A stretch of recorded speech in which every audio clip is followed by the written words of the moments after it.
Assalamualaikum warahmatullahi wabarakatuh. Alhamdulillahi wa kafa wassalatu wassalamu ala nabiyil mustafa Sayyidina Muhammadin wa ala alihi wa ashabihi wa man tabi'ahum bi ihsanin ila yaumiddin, amma ba'du. Ikhwatal kiram, arsyadani Allah wa iyyakum ajma'in. Kita puji Allah Subhanahu wa taala karena sampai hari ini kita masih diberi semangat yang tinggi untuk belajar, ya, untuk talabul ilmi.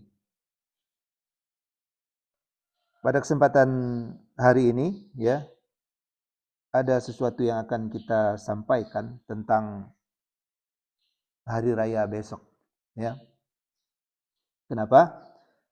Karena besok itu, ya, adalah hari raya yang jarang terjadi di selama ini, ya, yaitu hari raya bertepatan dengan hari Jumat. Jadi mana hari raya itu di situ juga ada kumpul-kumpul kaum muslimin, ya, baik di lapangan maupun di masjid untuk melaksanakan sholat Id. Kemudian beberapa jam berikutnya akan disibukkan kembali untuk kumpul kembali di masjid untuk melaksanakan sholat Jumat. Nah, gitu. Oleh sebab itu ini sangat menarik, ya, sangat urgen. Artinya kita sampaikan kepada antum semua agar supaya antum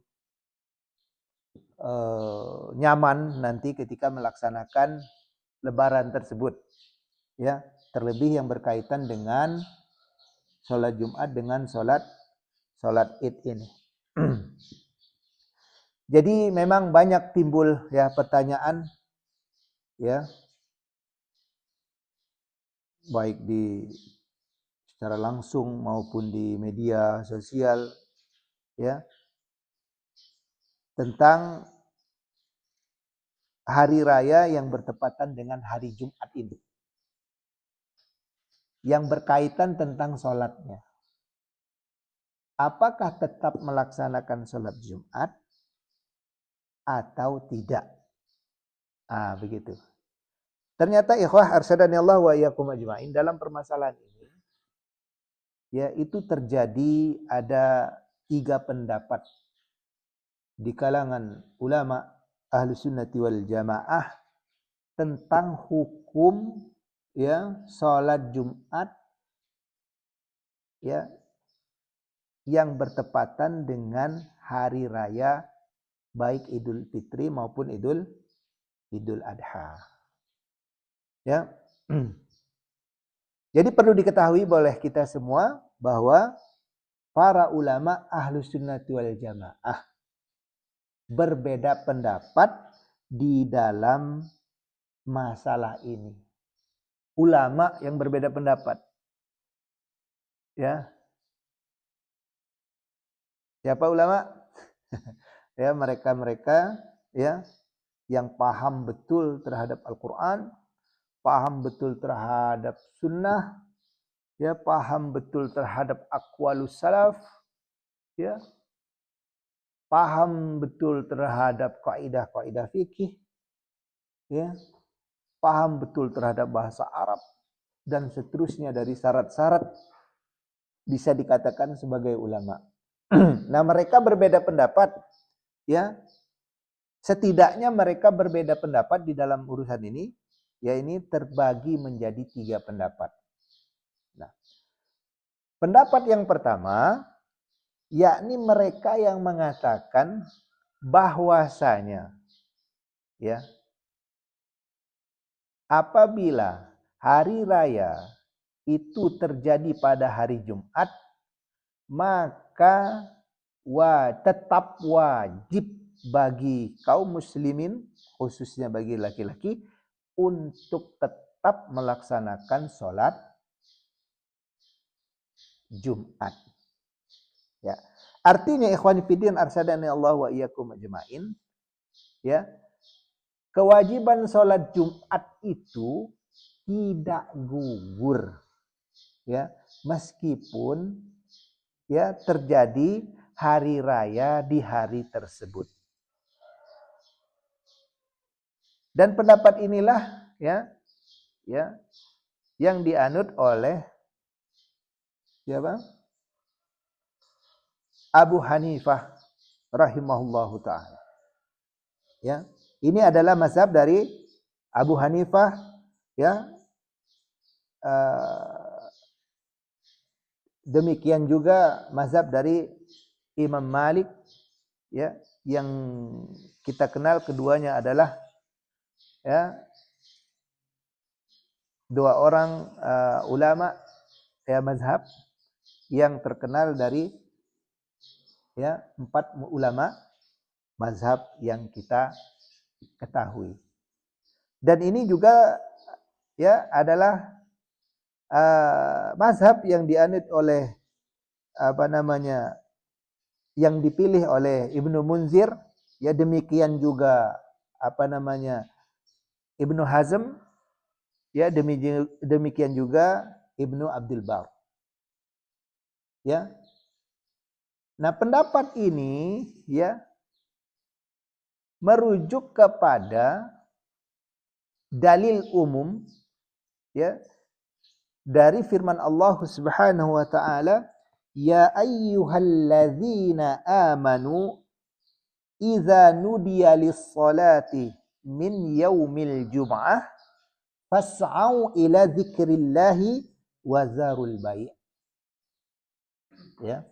Wahai orang-orang yang beriman, apabila diseru untukmu, maksudnya diseru untukmu panggilan untuk melaksanakan sholat Jumat, maka bersegeralah kamu untuk mengingat Allah. Artinya segera untuk mendatanginya. Dan tinggalkanlah jual beli. Nah, ini adalah dalil keumuman ya dari pendapat yang pertama ini, ya. Pendapat dari mazhab Imam Malik, demikian juga mazhab Abu Hanifah, kemudian ini yang dipilih Ibnu Munzir, demikian juga Ibnu Hazm dan Ibnu Abdul Bar, ya mereka mengatakan bahwasanya tetap sholat Jumat itu wajib, ya, tidak gugur dengan adanya 2 id di situ istilahnya, adanya sholat Jumat dan adanya sholat Idul Adha atau Idul Fitri, dan dilanjutkan untuk sholat sholat Jumatan. Nah, istilahnya seperti itu. Ini adalah pendapat yang pertama. Adapun pendapat yang kedua, ikhwah arsyadani Allah wa iyyakum ajmain, yaitu mereka yang mengatakan bahwasanya sholat Jumatnya itu gugur. Ya. Artinya gugur kewajiban sholat Jumatnya itu. Tapi ada syaratnya. Jika tempat tinggal mereka itu jauh atau mereka kesusahan apabila menghadiri sholat Jumat tersebut. Nah, sebagaimana ada di dalam sebuah asar yang dilakukan oleh Utsman ibnu Affan, semoga Allah meridhai beliau, ya, yang beliau memberikan rukhsah kepada kaum muslimin ya pada waktu itu. Rukhsah tahu ya, memberikan keringanan ya kepada penduduk desa waktu itu, ya, untuk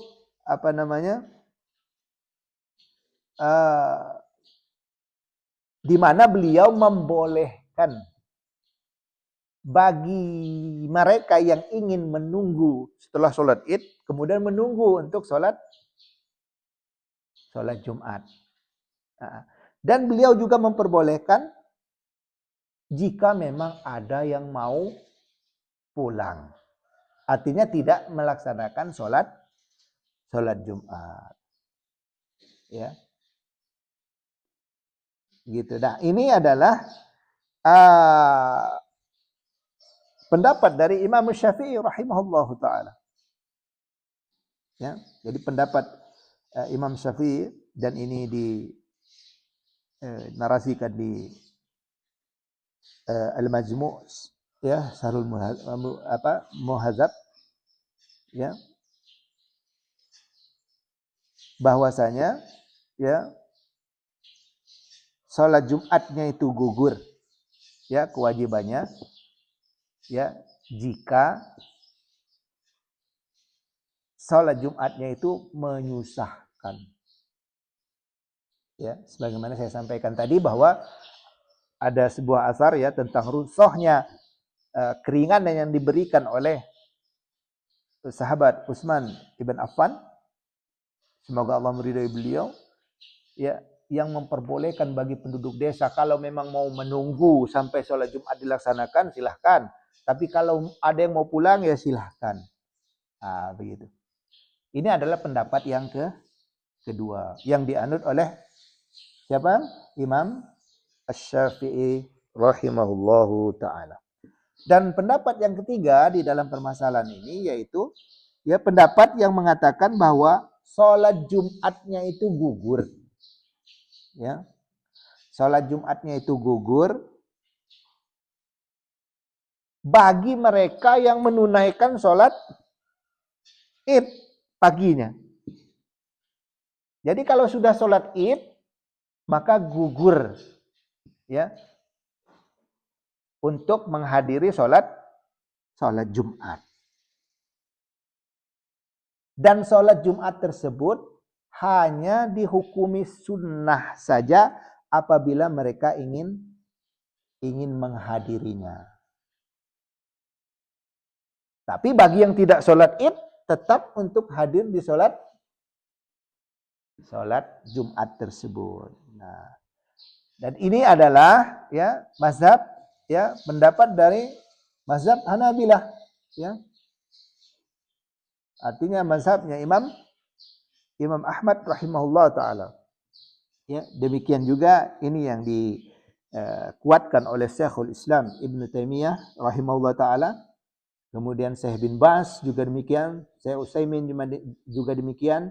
Demikian juga yang dikuatkan oleh Lajnah Daimah, ya, dan seterusnya. Ya, tentang pendapat ini. Ya, jadi mereka inilah yang menganut pendapat ini. Ya. Nah, mereka menguatkan pendapat ini, ya, berdasarkan sebuah hadis yang berasal dari Abu Hurairah radhiyallahu anhu, qad ijtama'a fi yaumikum hadza 'aidani. Kata Nabi, pada hari ini terkumpul 2 hari raya. Yakni hari raya apa? Jumat dan hari raya Idul Adha. Nah, begitu.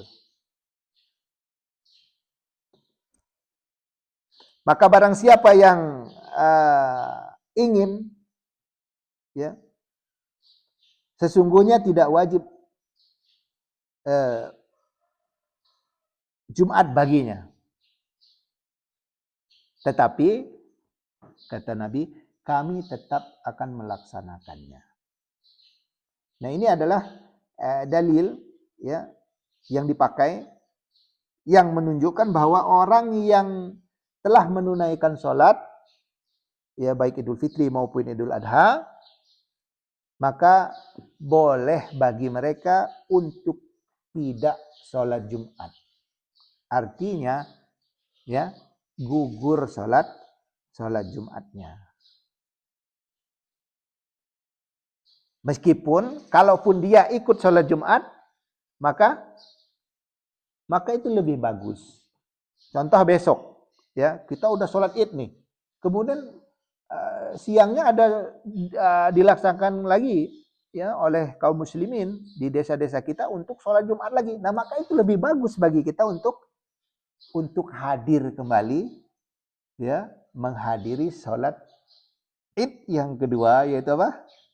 Salat Jumat yang memang ya rutinitas kita lakukan ya di setiap minggunya. Begitu. Nah, dari tiga pendapat ini mana yang lebih kuat?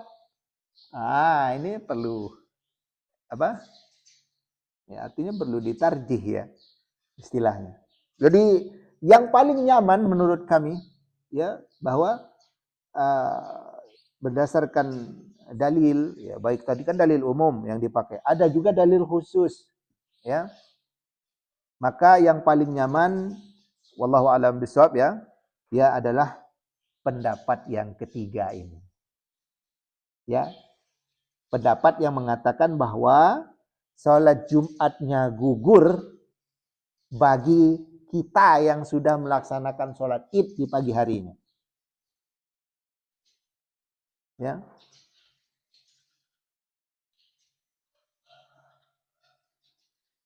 Jadi kalau sudah salat Id maka tidak wajib lagi untuk salat Jumat. Kalau tidak salat Id maka wajib salat Jumat. Nah, seperti itu.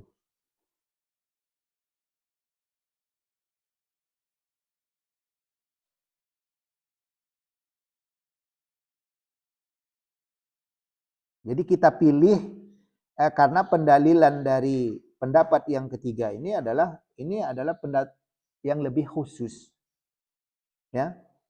Adapun yang awal tadi disampaikan di dalam mazhab Imam Malik dan Imam Abu Hanifah itu sifatnya umum. Nah, gitu. Kenapa kita pilih pendapat yang ketiga ini? Ya, alasannya diantaranya karena ikhwah bahwa hari Jumat itu adalah hari raya di dalam sepekan. Jadi setiap pekannya kaum muslimin itu ada hari raya, namanya hari Jumat. Nah, jadi kalau hari raya Idul Fitri maupun Idul Adha itu kebetulan ya qadarullah bertepatan di hari Jumat, maka benar kata Rasul sallallahu alaihi wasallam telah berkumpul dua hari raya sehingga salah satu bisa menggantikan yang lainnya. Apabila kita salat Id, maka gugur salat Jumat. Apabila kita tidak salat Id, maka wajib untuk salat Jumat. Ya. Jadi banyak kesamaan. Salat Id 2 rakaat, salat Jumat 2 rakaat juga. Dan begitu ya. Nah, itu alasan yang pertama. Adapun alasan yang kedua bahwa kedua salat ini baik salat Id maupun salat Jumat ini ya adalah ibadah yang sejenis. Ya. Dan dalam waktu yang berdekatan. Ya dekatlah cuman selisih berapa jam gitu ya. Nah, itu. Nah, jadi jika keduanya itu ditetapkan, diwajibkan, maka manusia ini akan merasa sangat sulit ya. Terlebih ikhwah arsyadani Allah wa iyyakum ajmain ya.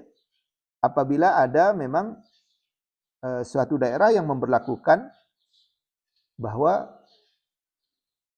satu komunitas, mungkin satu desa, satu kampung itu masjidnya hanya satu, tidak boleh lebih dari satu. Ya. Dan ini sebenarnya yang lebih kita suka. Artinya kalau masjid jami, masjid yang dilaksanakan untuk sholat Jumat, itu kalau bisa satu kampung itu satu saja. Ya. Bahkan memang ada pembahasan juga dan kita sudah pernah mendengar ya bahwa untuk mendirikan masjid jami yang berikutnya, yang kedua di dalam satu desa itu harus terpenuhi 2 syarat. Syarat pertama yaitu masjid yang pertama sudah penuh. Ya, dan syarat kedua harus izin dari Pemda. Harus izin dari penguasa maksudnya. Kalau tidak terkumpul 2 ini maka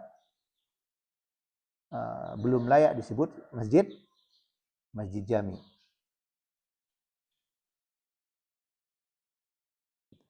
Nah, ini alasannya, ya.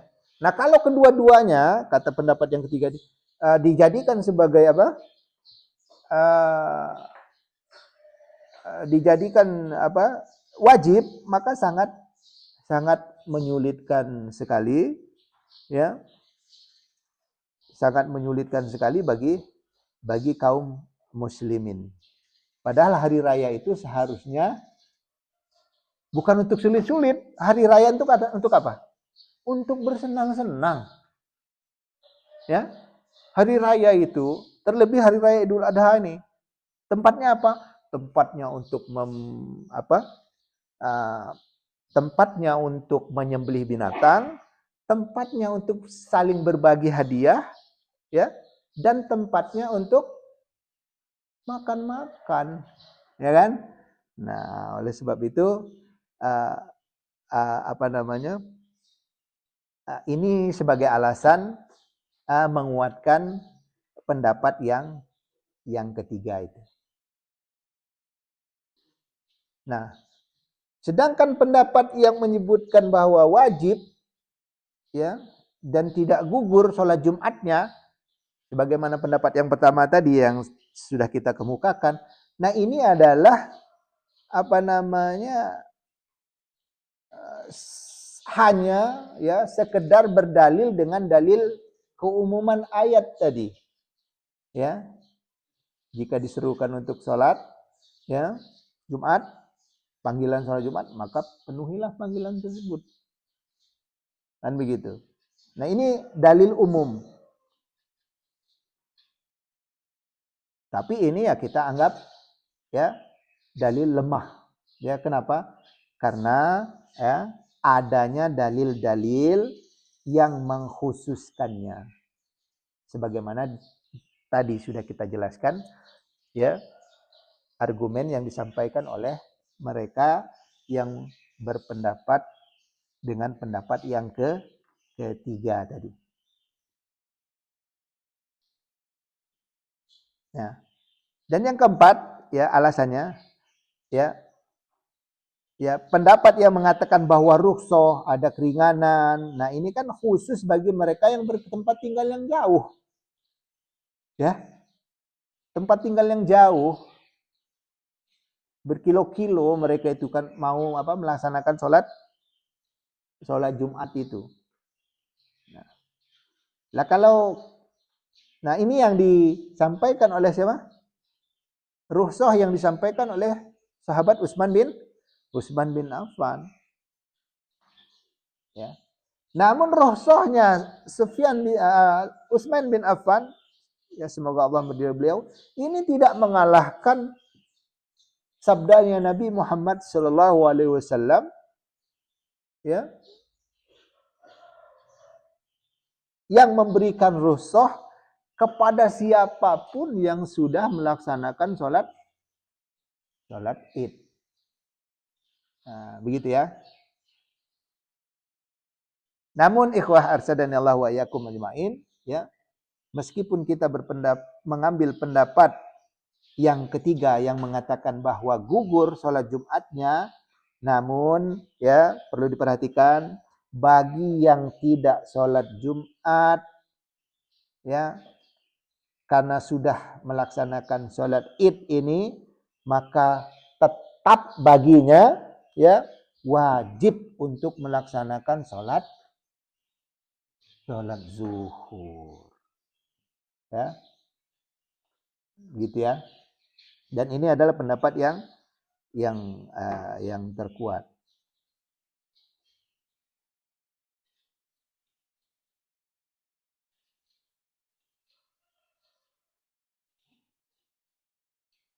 Ada tulisan yang bagus sekali ya. Ini ya tulisan dari Ustadz Abu Ubaidah. Semoga Allah menjaga beliau. Ya tentang permasalahan ini. Ya tentang permasalahan apa? Nanti kita bagikan ini ya, di share nanti. Ya tentang hari raya bertepatan di hari Jumat.